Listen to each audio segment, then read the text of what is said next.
my name is Madeline and welcome back to my channel, Cozy Cottage Chapters, and welcome to what is going to be a fun new project. I have this fun new project idea that I want to tackle, and that is I want to read all of the books that have won the Newbery Award. If you're not familiar, the Newbery Award is given out each year to a work of children's literature selected by the American Library Association.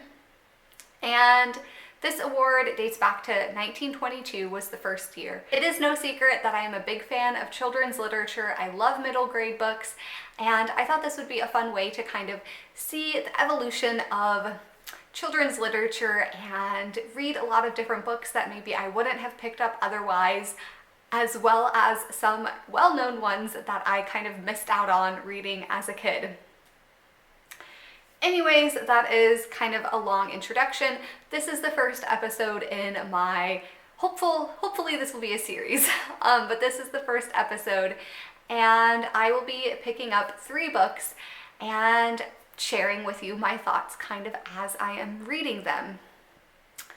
So what I did for myself was I went through the list of all of the books that have won the Newbery Award since 1922, and I kind of figured out what I was interested in and then what was available on Libby, and found a couple of things that I am going to read for this vlog.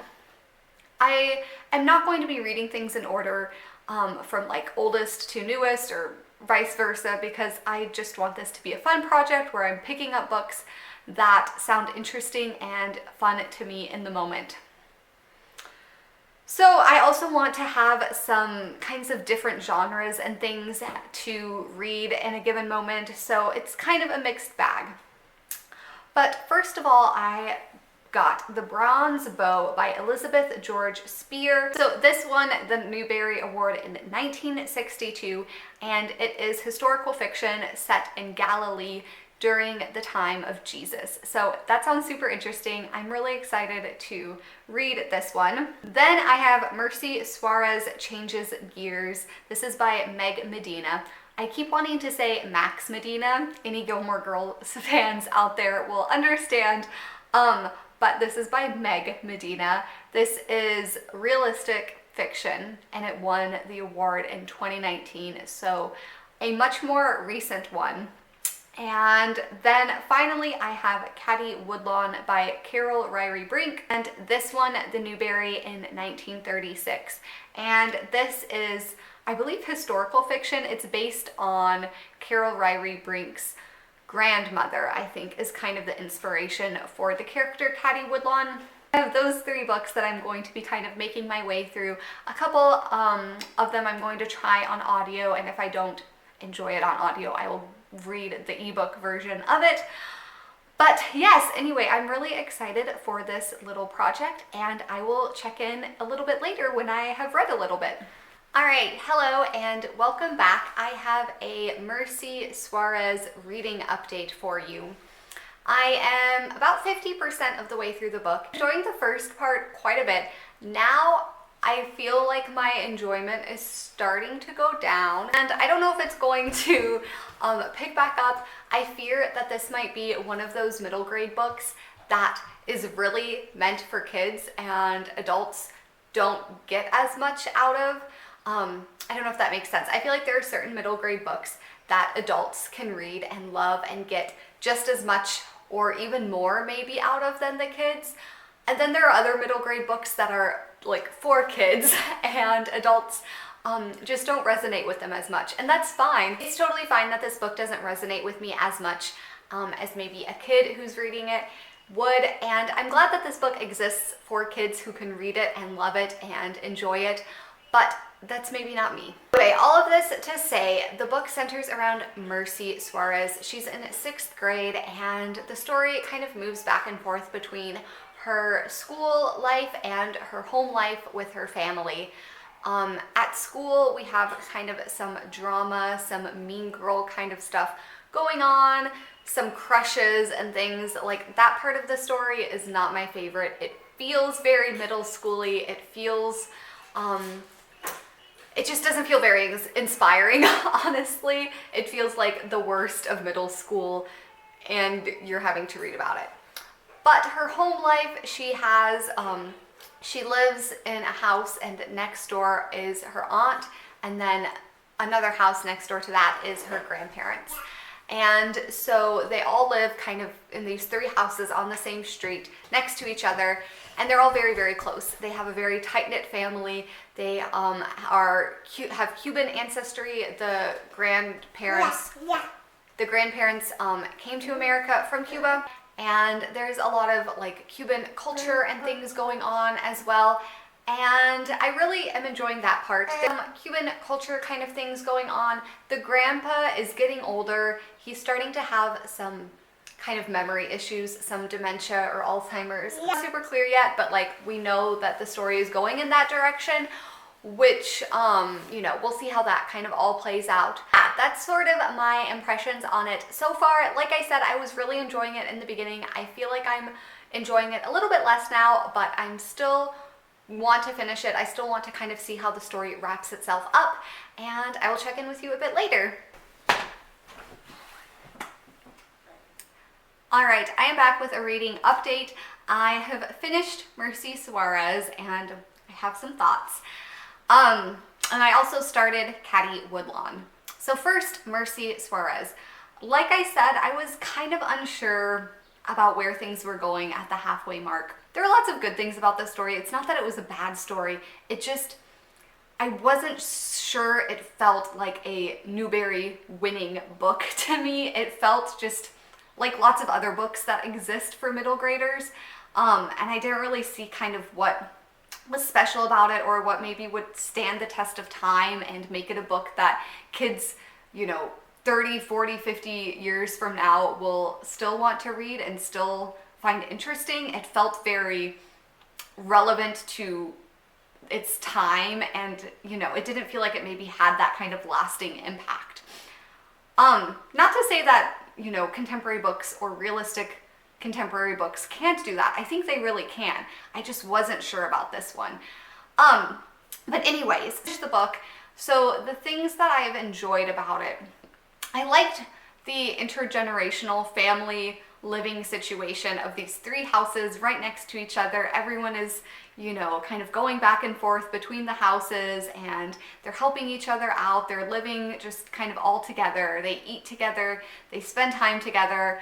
I loved all of that. You know, that is not something that is very common in Western culture, but in many places in the world, it is totally normal. And so I liked seeing that portrayed in a book. I thought it was done really well, and I just really enjoyed the relationships that Mercy has with her family.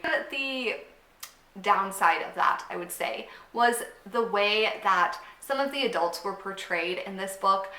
I think it's kind of a common thing in contemporary middle grade that the adults seem less responsible, or, you know, just not like adults. Often they behave more like children, and the children behave you know, maturely and make, you know, the right decisions and have to kind of teach the adults often.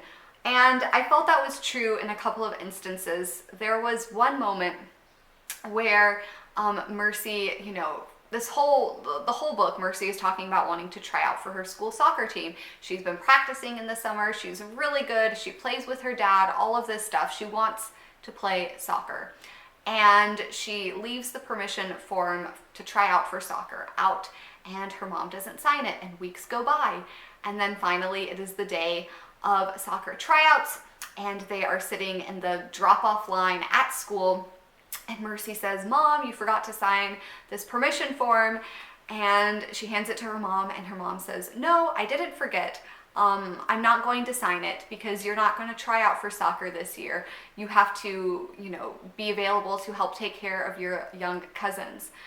And, you know, regardless of whether or not it's a good decision to not let Mercy try out for soccer, I thought the way that this situation was handled, where the mom just tells her at the last possible minute, like while she's dropping her off at school, was so terrible. Like, at least tell her in advance. If she's mature enough to take care of her 5-year-old cousins, she should be mature enough to be told why she can't try out for soccer, not just at the last minute. I thought that was absolutely ridiculous, and it bothered me so much.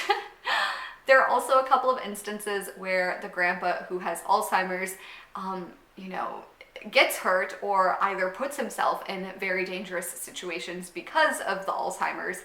And Mercy is the only one who's there to realize it, and he tells her not to tell anyone, and makes her kind of keep this secret, which I thought was so terrible. Like, her grandpa is, you know, either hurt or putting himself and other people in danger, and, you know, she should keep it a secret. Like, it made no sense to me.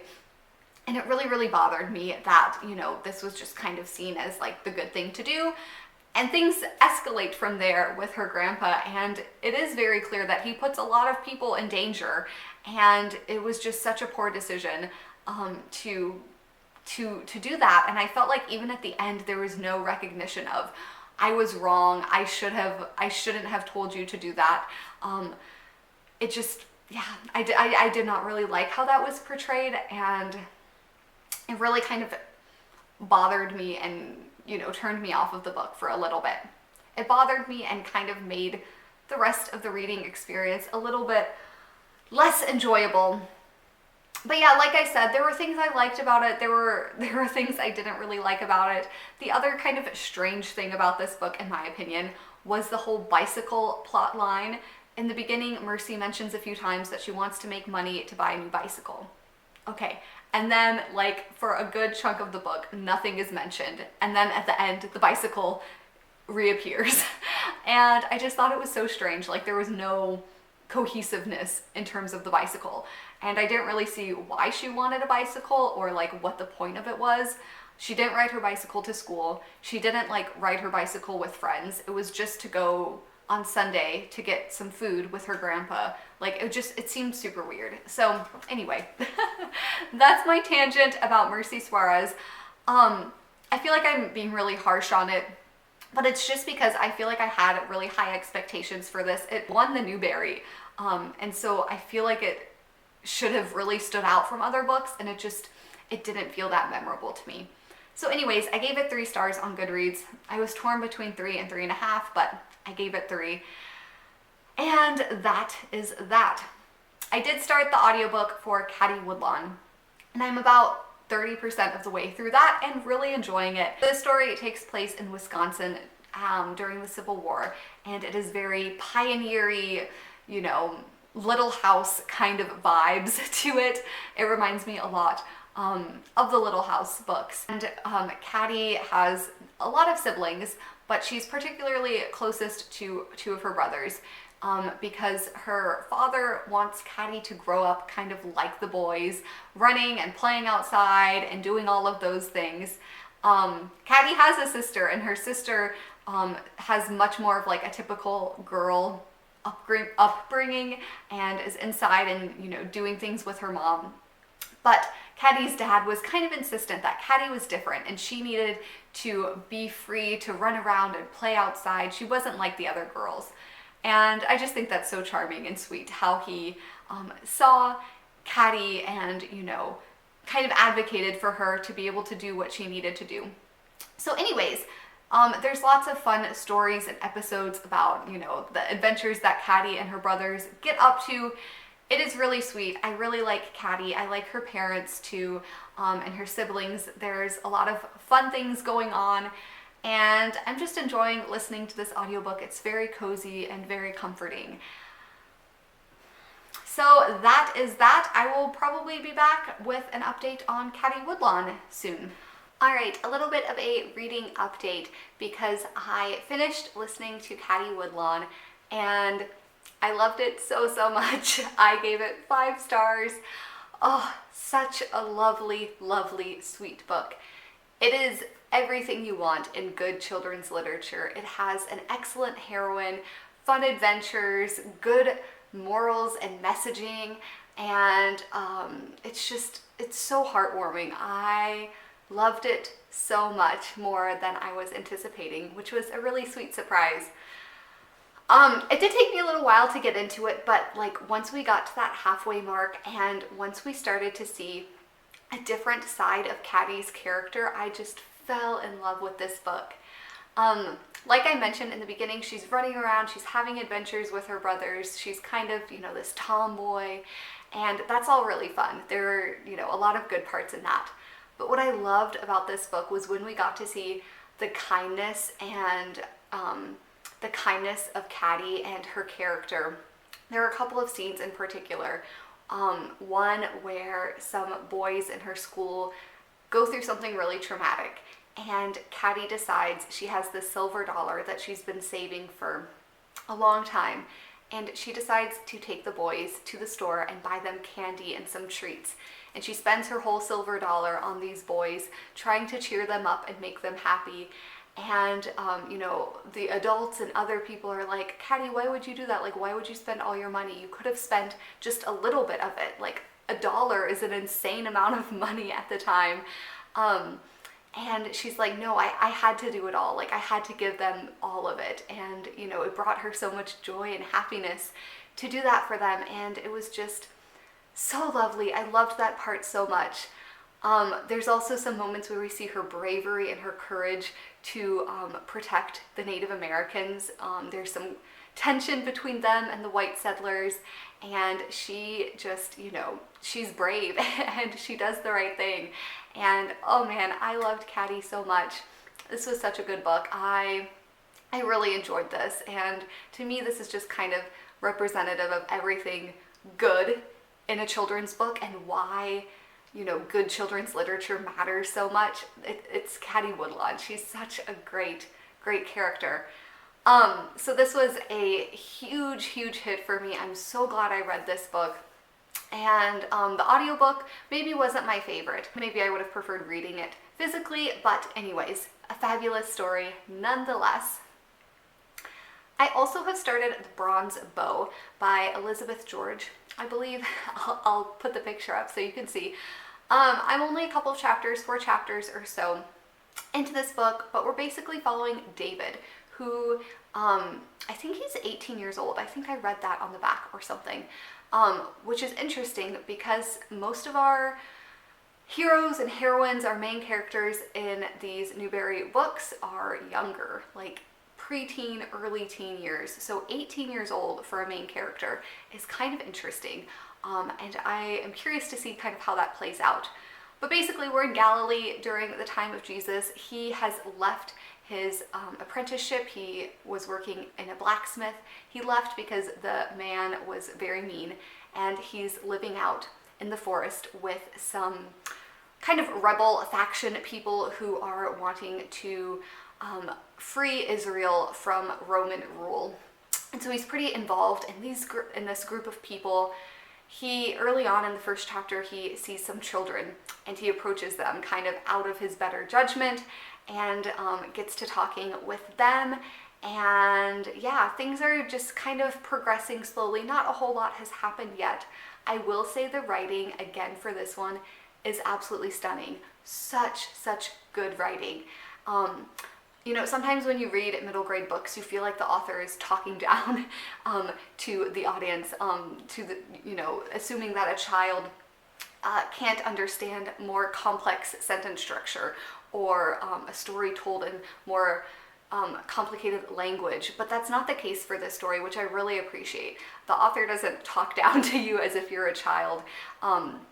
It's just a really well-written story so far, and I am enjoying it. So, like I said, I'm only like 4 chapters in. I think it's like 20% of the way through. So we will see how that goes, and I will be back probably with 1, if not 2 more reading updates for The Bronze Bow.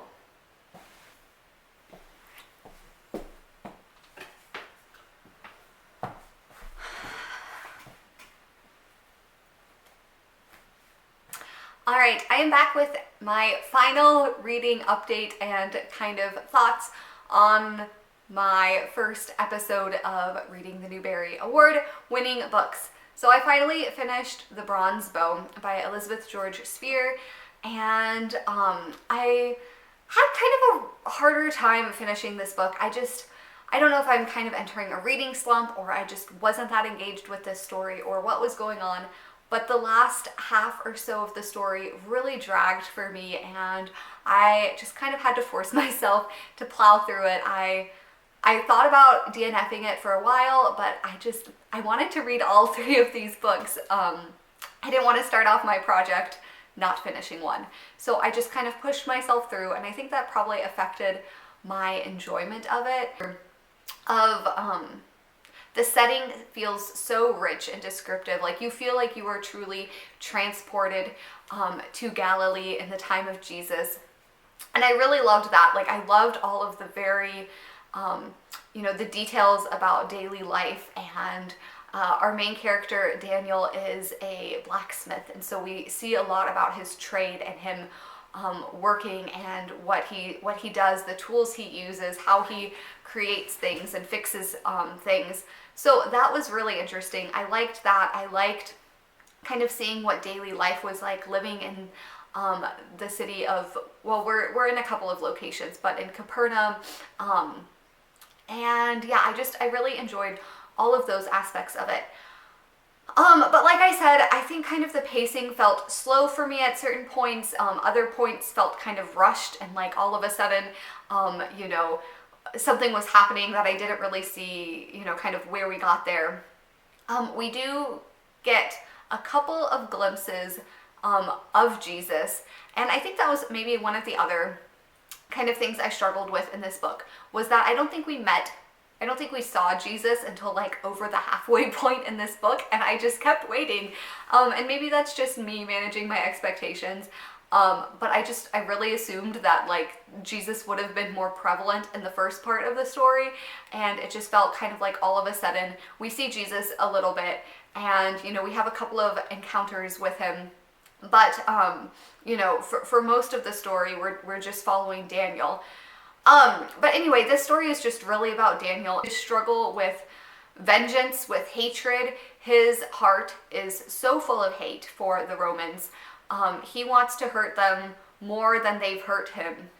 And that is just his primary goal, his primary objective in life, is to hurt the Romans. He wants to free Israel from their control, and it's all he thinks about. It's what drives every decision he makes. And we see throughout the course of the book the consequences of some of that, and how he has put people he loves in dangerous and bad circumstances because of this fuel, this hatred that he has in his heart. And we see kind of him learning to come out of that. And so anyway, it's really a story about that. Overall, I think it's just my mood and what I was in the mood for. I wasn't really enjoying it as much, but it is a really good book, a really interesting book, well written, and I can see why it won the Newbery Award. So kind of looking back on the three books that I read, they all seem really different now. And it's interesting when you take any sort of list of awards and you just choose three books at random, you're getting kind of a strange mix of things. So I hope kind of as I go further along in this and read more Newbery books, I might be able to see more patterns and see kind of things that emerge in these books that maybe are indicative of what kind of book tends to win a Newbery Award. That's kind of my hope. I don't plan on like ranking these books, but I would say Caddy Woodlawn was my favorite. And, I'm kind of torn between whether The Bronze Bow or Mercy Suarez would be second. I would probably say The Bronze Bow, just because, I can put up with maybe a less enticing story if the writing is really good, and I felt like the writing was really good in The Bronze Bow. But anyway, they're all just very different stories, and this was an interesting kind of project for myself. I'm excited to see what the next series of books will be and kind of what my thoughts are on it. So anyways, thank you so much for watching. If you've read any of these books, let me know below, or if you have any favorite Newbery books that you think maybe I should prioritize reading, let me know that as well. And I will see you in the next video. Bye!